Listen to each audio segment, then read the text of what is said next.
সবাই মোটামুটি কুশল মঙ্গলে আছো। দেখো আজকে আমরা এই বিটুইন, অ্যামাং আর বিসাইডস এই মানে যে চারটে প্রিপোজিশন খুব গুরুত্বপূর্ণ, এগুলো নিয়ে আলোচনা করতে যাচ্ছি। প্রথমে আসি বিটুইন, অ্যামাংয়ের মধ্যে। বিটুইন হয় কি, ধরো আমার দুটো জিনিসের মধ্যে বা দুজন মানুষের মধ্যে কিছু হচ্ছে, মানে দুজন মানুষের মধ্যে যখন কোনো কিছু হয় বোঝায়, তখন সেটা বিটুইন বোঝাবো। আর দুয়ের বেশি মানুষের মধ্যে যখন হয় বা কোনো বস্তুর মধ্যে যখন বোঝায়, অ্যামাং বোঝাবো। উদাহরণ দিয়ে বুঝে নিই। দেখো প্রথমত বিটুইন বললাম যে সীমা আর রিমা দুজনের মধ্যে কথা বলছে, তাহলে Seema and Rima are talking between themselves, তারা তাদের মধ্যে কথা বলছে।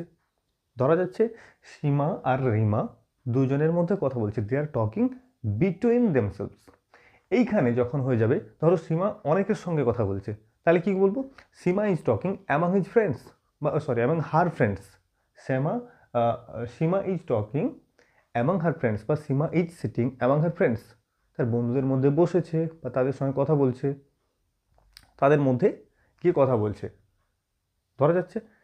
আচ্ছা ধরো বললাম তুমি বাড়ি যাচ্ছ, গিয়ে ধরো তুমি চকলেট নিয়ে যাচ্ছ, সেখানে গিয়ে ধরো দুটো ছেলে আছে, দুটো বাচ্চা ছেলে আছে, তুমি তাদেরকে দেবে চকলেট, তাহলে কি বলবো সেখানে, যে give those chocolates between that two boys বা বিটুইন দ্য বয়েজ। সিম্পল, মানে দুজন আছে সেখানেই আমরা কিন্তু বিটুইন দেবো। আর যদি তোমার ধরো অনেক ছেলে মেয়ে আছে, সেখানে গিয়ে তুমি দিচ্ছ, তাহলে কি বলবো, ডিস্ট্রিবিউট বা give the chocolates among the children. ধরা যাচ্ছে among the boys and girls, এরকম করে বলবো। মানে যখন দুজনের মধ্যে বা দুটোর মধ্যে হবে কোনো জিনিসের মধ্যে বিটুইন, আর দুয়ের বেশি কোনো কিছুর সঙ্গে যখন হবে অ্যামাং বোঝাবো। হয়েছে। ধরো তুমি বললাম যে তোমাকে যে রসগোল্লা আর কোনো একটা মিষ্টির নাম বলো, ধরো রসমালাই।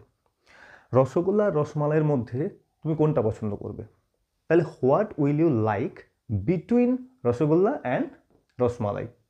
বোঝা যাচ্ছে। তাহলে দুটোর মধ্যে যখন আমাদের কোনো কিছু করতে বলা হয় বা করি আমরা, দুটোর মধ্যে বা দুজনের মধ্যে, ধরা যাচ্ছে সেটা বিটুইন।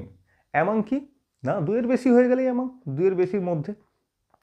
ওই যে মিষ্টি দোকানে গেলে কেউ তোমাকে বললো দেখো এই সবগুলোর মধ্যে তোমার ফেভারিটটা তুমি বেছে নাও, তাহলে choose your favourite among these sweets. Choose your favourite one among these sweets, মানে এতগুলো মিষ্টির মধ্যে তোমার কোনটা পছন্দ হচ্ছে তুমি নিয়ে নাও। বুঝতে পারছো? তাহলে বিটুইন বোঝাবে দুজনের মধ্যে, অ্যামাং বোঝাবে সবার মধ্যে। তাহলে উদাহরণ হিসাবে বলো দেখি। দেখো প্রথমে বলা আছে কি, যে অরুণ আর বরুণের মধ্যে একটা ভালো রিলেশনশিপ আছে, কি বলবো, ভালো সম্পর্ক আছে। তো there is a good relationship between বলবো না অ্যামাং বলবো, কোনটা বলবো বলো। দেখো দুজন আছে, তাহলে বলবো কি, বিটুইন। বুঝে যাচ্ছে। এখানে দেখো অ্যামাং কোথায় ব্যবহার করবো, যে Suman got the highest marks dash his friends, between his friends না অ্যামাং হিজ ফ্রেন্ডস। এখানে দুজনের কথা নাই, তার বন্ধুদের মধ্যে বলা আছে, তাহলে অ্যামাং হয়ে যাবে। ধরতে পারা যাচ্ছে? Very good. তাহলে Suman got the highest marks among his friends, তার বন্ধুদের মধ্যে সে সবচেয়ে ভালো মার্কস পেয়েছিল। বোঝা যাচ্ছে তো? এই হচ্ছে বিটুইন আর অ্যামাংয়ের একটা মানে কমপ্লিট ক্লাস ধরতে পারো। আর এভাবে তোমরা কিন্তু প্রয়োগ করতে থাকো, তাহলে কিন্তু বেশ ঠোঁটস্থ হয়ে যাবে মনে হয় এই ব্যাপারগুলো। ওকে, চলো বাই, তাহলে পরের ক্লাসে আবার দেখা হচ্ছে।